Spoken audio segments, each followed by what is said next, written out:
Welcome back to new video movie cinephiles. நீங்கள் பார்த்துருக்கிறது man and fiction.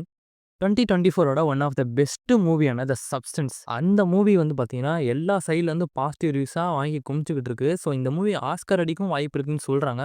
So அந்த மூவியோட ஹிடன் டீட்டெயில்ஸ் வந்து பார்த்தீங்கன்னா நம்ம இன்னைக்கு இந்த வீடியோவில் கவர் பண்ண போகிறோம். நிறையவே இன்ட்ரெஸ்டிங்கான டீட்டெயில் இருக்குங்க. அண்ட் இந்த மூவியில் நிறையவே பாப்புலரான மூவியோட ரெஃபரன்ஸ் எல்லாம் உள்ள இருக்கும். ஸோ அதெல்லாம் நான் வீடியோட எண்டிங்கில் சொல்கிறேன். வீடியோ ஸ்கிப் பண்ணாமல் ஃபுல்லாக பாருங்கள்.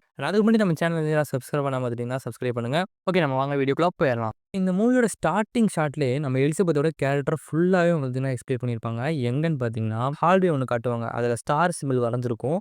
ஸோ அது மேலே நம்ம எலிசபெத் ஃபஸ்ட்டு ஷாட்டில் நிற்கிற மாதிரி காட்டுவாங்க. ஸோ அப்போ வந்து பார்த்தீங்கன்னா அந்த ஹால்வேவை சுற்றி நிறையா மக்கள் இருப்பாங்க. எல்லாருமே அதை அவங்கள வந்து ப்ரைஸ் பண்ணுவாங்க எலிசபெத்தை. அண்ட் நிறையவே ஃபேன்ஸ் இருப்பாங்க அவங்களுக்கு. அவங்க இந்த இடத்த விட்டு போனதுக்கப்புறம் அந்த ஸ்டாரை அந்த பிளேஸை வந்து யாருமே கண்டுக்க மாட்டாங்க. லேட்டராக வந்து பார்த்திங்கன்னா மழை பெய்யும், புயல் அடிக்கும். ஆனால் யாருமே இந்த இடத்த கண்டுக்க மாட்டாங்க. ஸோ இந்த ஸ்டாரை அப்படியே நம்ம எலிசபெத் கேரக்டர் கூட கனெக்ட் பண்ணியிருப்பாங்க. ஏன்னா அவங்களுக்கு என்ன நடந்துக்கும் உங்களுக்கு தெரியும். ஃபஸ்ட் எடுத்தோன்னே அவங்க ரொம்பவே ஃபேமஸான பர்சனாக இருப்பாங்க. ஆனால் லேட்டராக பார்த்தீங்கன்னா அவங்களுக்கு வயசாக ஃபேன் பேஸுங்கிறது குறைய ஆரம்பிக்கும். ஸோ அவரோட ப்ரொடியூசரே வந்து பார்த்திங்கன்னா இன்னொரு மாடல் தேடலாம் அப்படிங்கிற மாதிரி நிறையவே கஷ்டங்கள் வரும். ஸோ இந்த ஸ்டாரை ரொம்பவே அழகாக நம்ம எலிசபெத் கூட கனெக்ட் பண்ணியிருப்பாங்க. அண்ட் நெக்ஸ்ட்டு நம்ம எலிசபெத்தும் ஹார்வேவும் ஒரு ரெஸ்டாரண்ட்டில் உட்காந்து சாப்பிட்ற மாதிரி காட்டுவாங்க. ஸோ அந்த சீன்லேயே நம்ம ஹார்வேவோட கேரக்டர் எப்படி அப்படிங்கிறத அந்த சாப்பிட்ற சீன் மூலியமே அழகாக நம்மக்கிட்ட கன்வே பண்ணியிருப்பாங்க. எப்படின்னு பார்த்தீங்கன்னா, ஹார்வே வந்து சாப்பிட்ற ஸ்டைல் பாருங்க. அவர் எந்த அளவுக்கு அந்த எலும்ப போட்டு கடிச்சு அப்படியே ஒரு மாரி டிஸ்கஸ்டிங்கா வந்து அந்த சாப்பாட சாப்பிட்றாருன்னு சொல்லிட்டு, ஸோ இது மூலியமே வந்து பார்த்தீங்கன்னா, நம்ம ஹார்வே கேரக்டர் எந்த மாரி ஒரு கேரக்டர் அப்படிங்கிறத அழகா ஃபோர்ஷேடோ பண்ணியிருப்பாங்க அப்படின்னு சொல்லலாம். அவர் எவ்வளோ டிஸ்கஸ்டிங்கான ஒரு கேரக்டர் அப்படிங்கிறத இந்த ஷார்ட் மூலியமா அழகா நமக்கு காமிச்சிருப்பாங்க. அண்ட் ரொம்பவே வந்து பார்த்தீங்கன்னா, கான்ல ஒரு ஃப்ரஸ்ட்ரேட்டடான ஸ்டேட்ல வண்டி ஓட்டிட்டு போயிட்டுருப்பாங்க. ஸோ அப்பதான் வந்து பார்த்தீங்கன்னா, இந்த மெயின் ஒரு சம்பவம் நடக்கும். ஹைவேல போயிட்டு இருக்கும்போது மேல வந்து எலிசபெத்தோட போஸ்டர் இருக்கும். ஸோ அந்த போஸ்டர வந்து பார்த்தீங்கன்னா, மூஞ்சில ஒருத்தர் கிழிக்கிற மாரி காமிச்சிருப்பாங்க.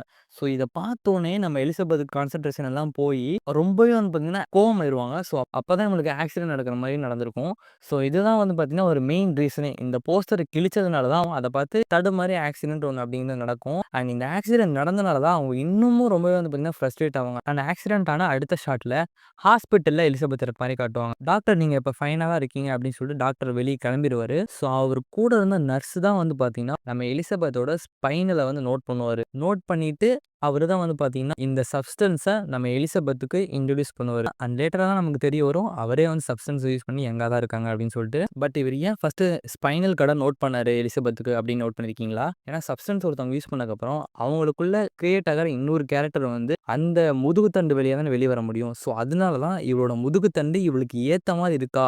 இவ வந்து சப்ஸ்டன்ஸ் யூஸ் பண்றதுக்கு சூட்டபிளா இருக்காளா? அப்படின்னு சொல்லிட்டு அந்த நர்ஸ் வந்து பார்த்துட்டு அதுக்கப்புறம் இவளுக்கு இந்த சப்ஸ்டன்ஸ பத்தி எக்ஸ்பிளைன் பண்ற மாரி காமிச்சிருப்பாங்க. அண்ட் இந்த படத்துல எனக்கு இன்னொரு டவுட் இருக்குங்க. சப்ஸ்டன்ஸ் வாங்குறாங்கல்ல, அந்த சப்ஸ்டன்ஸ் வாங்குறதுக்கு பணம் தேவையா? அப்படி தேவையா இருந்தா அது எவ்வளவா இருக்கும்? அப்படிங்கிற கேள்விக்கு எதுவுமே ஆன்சர் பண்ணாம இருப்பாங்க. ஏன்னா எலிசபெத் வந்து பார்த்தீங்கன்னா, ஒரு கால் பண்ணி இந்த சப்ஸ்டன்ஸ் ஆர்டர் பண்ணுவாங்க.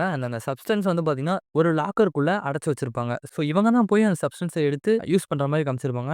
நடுவுல அந்த சப்ஸ்டன்ஸோட கம்பெனிக்கு சம்மந்தப்பட்ட யாரையுமே காமிச்சிருக்க மாட்டாங்க. அங்க தான் நமக்கு இன்னொரு டவுட் வருது. நம்ம எலிசபெத் சப்ஸ்டன்ஸ வாங்க போற இடத்துல பார்த்தீங்கன்னா, நெறையவே லாக்கர் கூட இருக்கும். இவ்ளோ லாக்கர்ஸ் இருக்கு. அப்ப இத்தன பேர் அந்த சப்ஸ்டன்ஸ யூஸ் பண்றாங்களா? ஸோ இதுவரைக்கும் யாருமே அந்த சப்ஸ்டன்ஸ மிஸ்யூஸ் பண்ணலையா? அப்படிங்கிற டவுட் நமக்கு நெறையவே வருது. ஸோ உங்களுக்கு யாராவது இத பத்தி தெரியுமா? சப்ஸ்டன்ஸ்க்கு மணி தேவையா? அப்படிங்கிறத கீழ கமெண்ட் பண்ணுங்க. ஸோ இந்த சப்ஸ்டன்ஸ் எப்படி யூஸ் ஆகும்னா, நமக்குள்ள இருக்க யங்கர் அண்ட் பெட்டர் வெர்ஷன வந்து ஒரு தனி கேரக்டரா நம்ம உடம்ப விட்டு பிரிச்சு வெளிய எடுக்கும். ஸோ இது மாரி தான் படத்தோட ஸ்டார்ட்டிங்ல ஒரு ஷாட் ஒண்ணு காமிச்சிருப்பாங்க. ஒரு எக்க மேல அவங்க ஊசி போடுற மாரியும், அந்த ஊசி போட்டதுக்கப்புறம் அந்த எக் வந்து 2ஆ பிரிஞ்சு வர மாரி காமிச்சிருப்பாங்க. ஸோ இதுதான் வந்து சப்ஸ்டன்ஸோட கான்செப்ட்டே. அண்ட் இதுதான் வந்து பார்த்தீங்கன்னா, எலிசபெத்துக்கும் நடக்கும். எலிசபெத் உடம்புல இருந்து ஷூ வந்து பார்த்தீங்கன்னா, தனியா வெளிய வர மாரி இருக்கும். அண்ட் இவங்க 2 பேருமே ஆனா ஆக்சுவலா ஒருத்தங்க தான். இவங்க 2 பேரோட கான்ஷியஸ்னஸ் எல்லாமே ஒண்ணு அப்படிங்கிற மாரி தான் சொல்லியிருப்பாங்க. பட் ஆக்சுவலா இவங்க 2 பேத்துக்குள்ள ஒரு ஸ்ப்ளிட் பர்சனாலிட்டி ஏற்படுத்தியிருக்கும். அண்ட் எவ்ரி டைம் நம்ம ஷூ வந்து திருப்பி எலிசபெத்தா மாறும்போது அந்த 7 டேஸ் பீரியட் தான் இருக்கும்னு சொல்லியிருப்பாங்க. அந்த 7 டேஸ் பீரியடுக்கு அப்புறம் மறுபடியும் நீங்க எலிசபெத்தா மாறி தான் ஆகணும் அப்படின்னு சொல்லியிருப்பாங்க.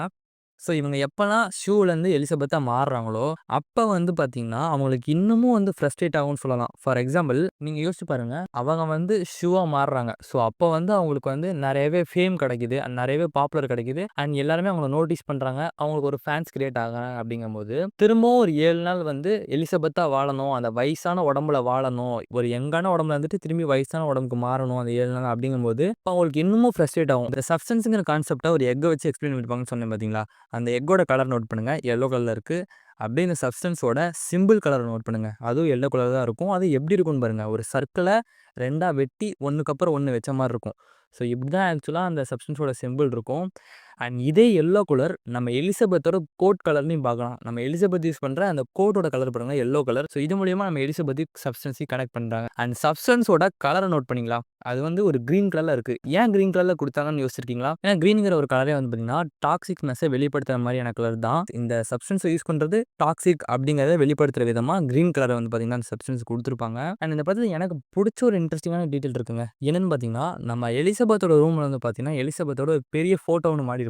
அண்ட் அதுக்கு அப்படியே ஆப்போசிட் தான் வந்து பார்த்தீங்கன்னா, நம்ம ஷூவோட பேனர் ஒண்ணு இருக்கும். ஒரு பெரிய பேனர் மாரி பில்டிங்ல இருக்கும். ஸோ இது 2மே ஆப்போசிட் தான் இருக்கும். ஸோ இது மூலியமாவே நம்ம ஆடியன்ஸ்க்கு எலிசபெத் வந்து அவரோட ஐடென்டிட்டிய மறைச்சு தனிமையில வந்து சொசைட்டிக்கு தெரியாம உள்ள வாழ்ந்துட்டு இருக்கா, இந்த ஒரு பில்டிங்குள்ள அப்படிங்கிற மாரியும், வெளி உலகத்துக்கு இவ ஷூவா தான் தெரியிறா அப்படிங்கிற மாரியும் அழகா வந்து பார்த்தீங்கன்னா, இந்த 2 போஸ்டர் மூலியமா எக்ஸ்பிளைன் பண்ணியிருப்பாங்க. ஸோ அதனால தான் இந்த படத்தோட சினிமாட்டோகிராஃபி அப்படிங்கிறது ஒரு பயங்கரமான சினிமாட்டோகிராஃபி.